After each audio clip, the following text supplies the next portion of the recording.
Bonjour à tous et bienvenue chez moi. Enfin plutôt chez Madame Fauché. Aujourd'hui, on pose nos valises chez cette grande dame qui prend un peu trop de place dans nos vies. Moi, c'est Laura, votre hôte sur ce podcast. Chaque semaine, on aborde le sujet de l'argent pour le mettre au service de vos ambitions et reprendre le pouvoir sur votre vie. Alors, prêt à sortir de la fauche ? Faisons le chemin ensemble, sans pression, pas à pas, comme à la maison. Vous êtes prêts ? C'est parti. Hello à tous, je suis ravie de vous retrouver pour un nouvel épisode. Aujourd'hui, j'ai décidé de vous parler de l'investissement.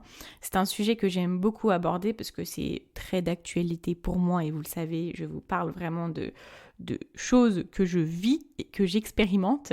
Donc en fait, je voulais revenir sur des points vraiment très importants liés à l'investissement. On va parler de l'investissement vraiment en général, vous allez voir. Et ce sont des choses que j'aurais aimé savoir dès que je me suis lancée à investir sur moi, investir sur d'autres choses. Et que j'ai un petit peu appris à mes dépens, entre guillemets. Bon, c'est pas très grave, hein, rien ne s'est passé de grave. Mais si je l'avais su avant, je pense que ça m'aurait aidé à aller plus vite, à faire des choix plus rapidement et à être beaucoup plus sereine avec ce que je fais au quotidien avec mes investissements. Alors, j'ai décidé de vous parler de 5 choses à savoir sur l'investissement. On va démarrer tout de suite avec le premier point qui est, première chose, il faut choisir son cheval de bataille. Alors, pourquoi ? Quand on veut investir notre argent pour des projets, pour gagner plus tard, parce que l'investissement, c'est une somme d'argent que l'on met dans un projet qui est censé nous revenir de façon exponentielle, proportionnelle. Donc on a tout type d'investissement, on a l'investissement en bourse, on a l'investissement immobilier, on a l'investissement en SCPI, on a l'investissement dans les obligations, on a l'investissement dans notre propre entreprise, on a l'investissement dans des assurances vie, on a énormément de choix pour investir. Et en fait, quand on commence à s'intéresser à ce sujet-là, on est vite pris un petit peu de panique à dire « Waouh, il faut que je fasse ça, il faut que je fasse ça, il faut que je fasse ça ». Il y a beaucoup de personnes qui en parlent et donc du coup, ça nous donne envie de le faire. On n'a pas forcément l'impression que c'est simple parce que tout le monde ne nous vend pas monts et merveilles, mais on voit les résultats des autres. Et c'est ça qui est difficile parce qu'il faut choisir nos priorités, il faut savoir où est-ce qu'on veut aller déjà en premier et au début, quand on n'a pas l'expérience, on est un petit peu dans le flou.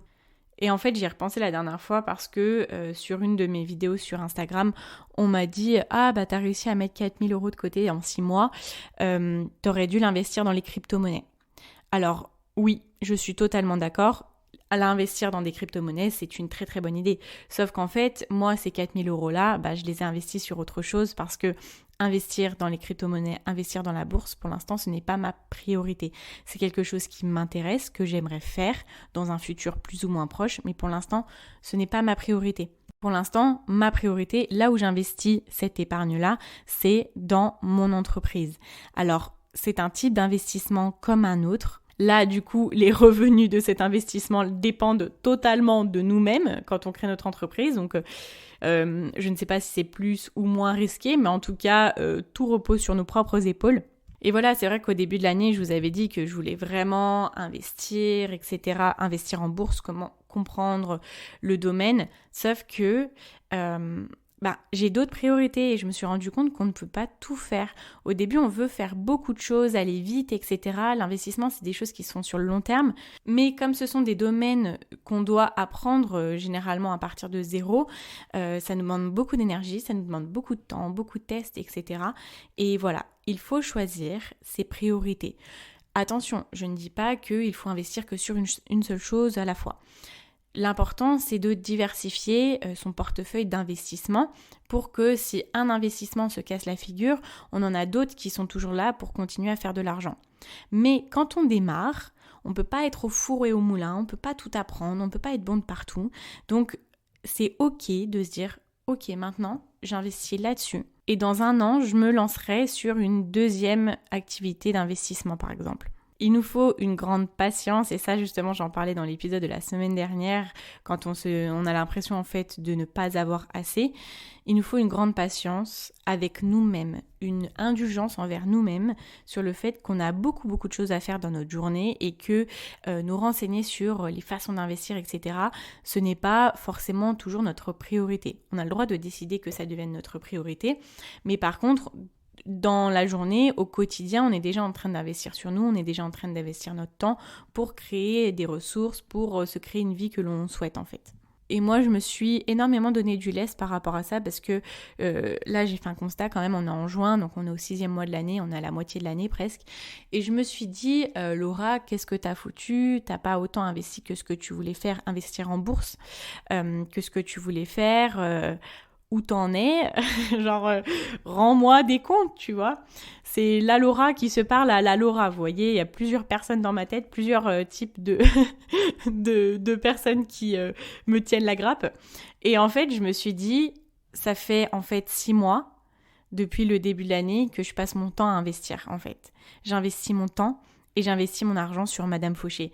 Et comme c'est quelque chose qui me plaît énormément, ça se fait très facilement et je sais que je suis à la bonne place en fait. C'est pour ça aussi qu'en choisissant ses priorités, au début on va choisir quelque chose qui est plus accessible entre guillemets pour nous, qui nous plaît peut-être plus et les résultats seront d'autant plus efficaces, seront beaucoup plus positifs. Quand on fait quelque chose que l'on aime, on est bien meilleur. Et on est prêt à y accorder notre temps. Donc là aujourd'hui, je fais en sorte d'investir dans ma zone de génie. Donc vous, quelle est votre zone de génie ? Si dans l'investissement, vous ne l'avez pas encore découvert, qu'est-ce qui vous intéresserait d'exploiter ? Qu'est-ce qui vous intéresserait de découvrir ? Et tester, regardez pendant 2-3 semaines, bon bah ça m'intéresse.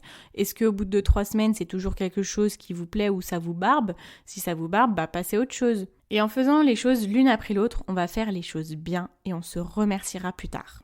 Donc pour conclure cette première partie, c'est de choisir ses priorités. C'est ok si on n'est pas de partout tout le temps. Deuxième point, super important, investir, ça fait toujours peur et c'est normal. Quand on investit, on lâche de l'argent, clairement, et on ne sait pas forcément ce qui va nous revenir après.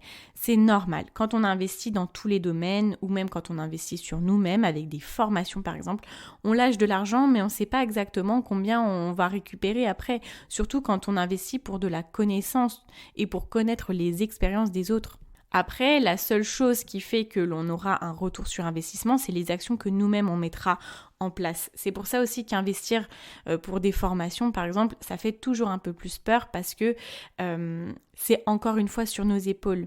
Alors que si on investit dans les crypto-monnaies, dans la bourse, etc., on choisit où on place et si on reste constant, c'est pas nous qui sommes là en train de générer l'argent. Vous voyez, c'est les unités de compte qui sont en train de créer l'argent seules.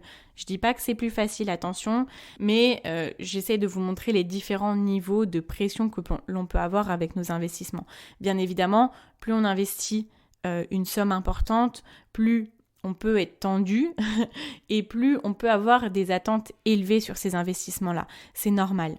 Mais il faut se dire que le montant de l'investissement sera décuplé plus il est important. Alors du coup, moi ce que je vous conseille par rapport au fait d'investir dans n'importe quel domaine, encore une fois, c'est de tester, c'est d'y aller à tâtons, c'est d'y aller petit à petit, de voir déjà si ça vous plaît, si vous pensez que ça peut être rentable, en testant avec des petites sommes, des petites zones de confiance.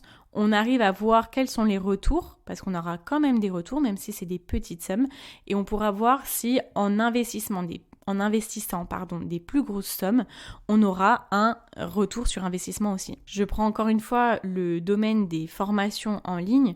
Là, c'est super important et c'est pour ça que les créateurs créent beaucoup de contenu gratuit, de grande qualité, pour dire, voilà, ça c'est l'échantillon de ce que je peux vous proposer. Comme ça, la personne, elle voit ce qu'elle peut gagner avec du gratuit. Ça lui permet de tester, de prendre conscience et d'être beaucoup plus serein quand elle va pouvoir investir dans les formations que la personne propose. Et quand on regarde le succès des entrepreneurs digitaux, c'est clairement les personnes qui fournissent la meilleure information avec le plus de valeur et avec le plus de qualité en gratuit. Donc on teste, c'est normal que ça fasse peur, on contacte des personnes, on essaie de se renseigner un maximum, on teste le gratuit ou on teste avec des petites sommes et après on peut faire notre choix pour investir une plus grosse somme d'argent en meilleure connaissance de cause. Ok, troisième point qui peut paraître logique mais qui parfois est dur pour notre cerveau à intégrer, c'est que investir c'est du long terme.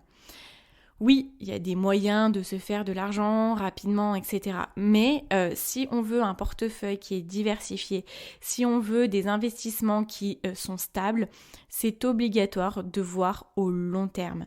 Et oui, c'est vrai que tout le monde nous en parle, tout le monde dit que l'investissement c'est du long terme, ça c'est sûr. Mais en fait, je parle à votre partie du cerveau qui est ultra impatiente et qui voudrait voir les résultats tout de suite. C'est pour ça du coup qu'il faut investir dans des domaines qui nous plaisent parce que rester dans quelque chose qui ne nous convient pas sur le long terme, ça risque d'être compliqué. Et si on voit que sur le court terme, en fait, on va pas être assez patient pour pouvoir continuer nos efforts. On peut être pris de panique en se disant non mais ça fonctionne pas assez bien, c'est pas assez rapide donc je vais changer ce que je suis en train de faire et je vais faire d'autres choix. Non, restons calmes, voyons ça sur le long terme, notre richesse va se créer petit à petit. Moi, pour Madame Fauché, j'investis depuis septembre 2020 et pourtant, en octobre 2020, j'avais pas récupéré la somme que j'avais investie plus des intérêts. On est bien d'accord. Donc, prenons notre mal en patience. Restons calmes, on sait que ça prend du temps, l'investissement, il faut tester, il faut regarder, il faut voir ce que l'on aime et on observera des résultats sur le long terme. Du coup, ça m'introduit la quatrième chose à savoir sur l'investissement qui est que plus tôt on commence, plus tôt nos résultats seront importants. Avez-vous déjà entendu parler des intérêts composés ? On en parle le plus souvent pour les investissements dans la bourse. Ok, je vais vous donner un exemple. Par exemple, la première année, on investit 1 000 €. On gagne 5%. Bon, ce n'est pas un exemple véridique. Alors, première année, on gagne 5% de 1 000 €. Donc, on va terminer à 1 050. Nos premiers intérêts vont être de 50 €. Après, l'année d'après, si on continue à gagner 5%, on n'aura pas gagné 50 €, on aura gagné plus parce que l'on va gagner des intérêts sur les intérêts que l'on a gagnés l'année dernière. La deuxième année, on sera à 52 € d'intérêts. L'année d'après, on sera à 55 €. Et au fur et à mesure, en fait, on va gagner des intérêts sur les intérêts que l'on a gagnés l'année d'avant. C'est pour ça que plus on commence tôt, meilleurs seront les investissements au fil des années. Et ça, je vous en parle pour les investissements financiers, mais au niveau de l'investissement dans notre expérience, dans notre savoir, c'est la même chose. Si on se dit que chaque mois, on veut augmenter de 5% notre capacité à être productif, à créer du bon contenu, à se créer de meilleures sources de revenus, etc. Si on se dit, chaque mois, je veux m'améliorer de 5% sur ce que je sais au total. En fait, chaque mois, on s'améliorera sur notre amélioration du mois dernier. Et c'est ça qui est super parce que parfois, on a l'impression un petit peu de stagner alors qu'on évolue toujours. Et quand on se remémore à quel endroit on était l'année d'avant et qu'est-ce qu'on était capable, entre guillemets, de faire, quelle était notre zone de confort, etc., ça n'a plus rien à voir. Et moi, c'est un peu le cas. Des fois, je me dis, oui, t'avances pas assez vite, tu fais pas assez ci, tu fais pas assez ça. Et je me dis, attends, il y a 9 mois, tu commençais seulement le podcast. Aujourd'hui, tu as 60 épisodes. Il y a 9 mois, ton premier épisode, tu l'avais écrit du début à la fin. Ça te paraissait fou un jour de pouvoir accueillir quelqu'un sur le podcast, des entrepreneuses du niveau que j'ai pu avoir sur le podcast. Ça me paraissait fou. Et pourtant, c'est une évolution qui s'est faite au fur et à mesure. Le premier mois, j'ai évolué. Le deuxième mois, j'ai évolué sur mon évolution. Le troisième mois, j'ai évolué sur mon évolution du deuxième mois. Vous voyez ce que je veux vous dire ? Et donc, tout ça pour vous dire que plus vite on commence, plus vite on pourra évoluer. Si on voit ce qu'on veut dans 5 ans, on se dit ouais, je veux ça. Et qu'on se dit oui, mais aujourd'hui, je suis là, comment est-ce que je vais y arriver ? J'ai peur, ça me paraît impensable. Commencez maintenant. Juste commencez maintenant. Peu importe le niveau auquel on commence, l'important c'est que à chaque fois on évolue, donc dans tous les cas on arrivera à notre but, c'est juste une question de temps.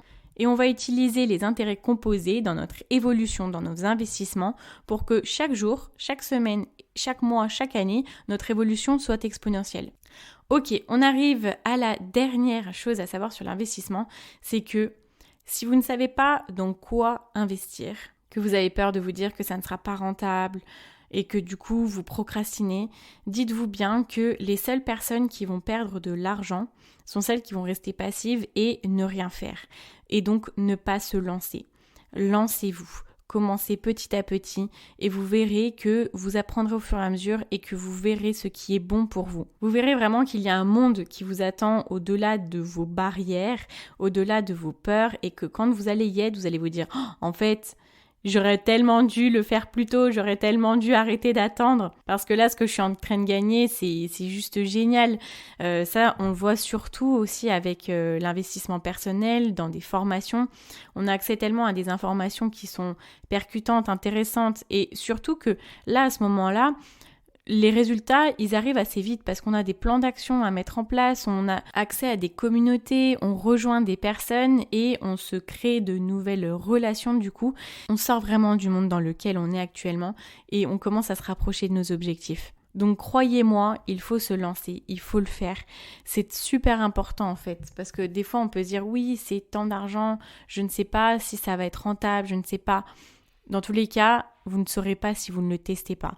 Si vous croyez en la personne qui va vous aider, si vous croyez dans le système dans lequel vous voulez investir, allez-y, testez petit et après commencez et vous verrez que ça sera quelque chose de bien nouveau. Mais il faut le faire en fait. Quand par exemple vous écoutez mes épisodes de podcast, vous avez le choix entre appliquer vraiment les méthodes que je vous donne si elles sont pour vous, si vous en avez besoin, ou de vous dire « Ah oui, je le ferai, mais qu'en soi, vous ne le faites pas forcément. » Là, c'est juste de l'investissement déjà dans votre temps. Investissez dans votre temps, dans les choses que vous accédez gratuitement. Et déjà, rien que là, vous allez voir que vous allez entrer dans un nouveau monde, dans une autre dimension et vous allez évoluer. Alors commencez maintenant, commencez à investir votre temps gratuitement, commencez à investir dans les projets que vous voulez, à petite dose, testez et après vous serez prêt à monter d'un palier. Mais il faut le faire, vous allez perdre de l'argent, vous allez perdre votre temps si vous n'investissez pas en vous.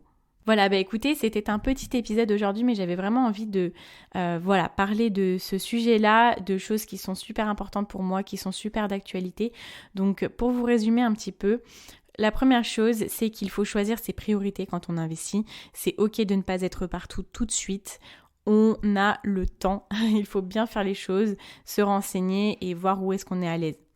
Ensuite, investir, ça fait toujours peur, mais en commençant petit, en testant, en regardant, en se renseignant, on va pouvoir briser un petit peu nos barrières et dans tous les cas, un investissement, on n'est jamais sûr de ce que l'on a après. Donc, ayons confiance en nos investissements, on verra que l'on va vraiment avoir des retours là-dessus. Troisième chose, investir c'est du long terme, ne soyons pas impatients, on va investir notre argent, on récoltera les fruits de notre investissement plus tard et il faut rester sur la même ligne directrice. Quatrième chose, plus tôt on commence, plus nos résultats seront importants parce qu'il y a la notion des intérêts composés qui joue énormément. Et cinquième chose, c'est que il est important de commencer maintenant. Si on ne sait pas dans quoi investir, il faut se dire que si on ne le fait pas dans tous les cas, il n'y a rien qui fonctionnera. Voilà, écoutez, j'espère que cet épisode vous a plu. Pour me soutenir, ça m'aide toujours, c'est de venir mettre une note de 5 étoiles sur Apple Podcast ou à venir me mettre un commentaire que je lis toujours avec attention ou à venir vous abonner sur notre plateforme de votre choix. Vous pouvez me rejoindre sur Instagram, mon nom est Madame Fauché comme le nom de mon podcast. Vous verrez ma tête en story, c'est beaucoup plus sympa. Et je vous dis à la prochaine pour un nouvel épisode. Et en attendant, n'oubliez pas que vos ambitions n'attendent pas. Ciao, ciao.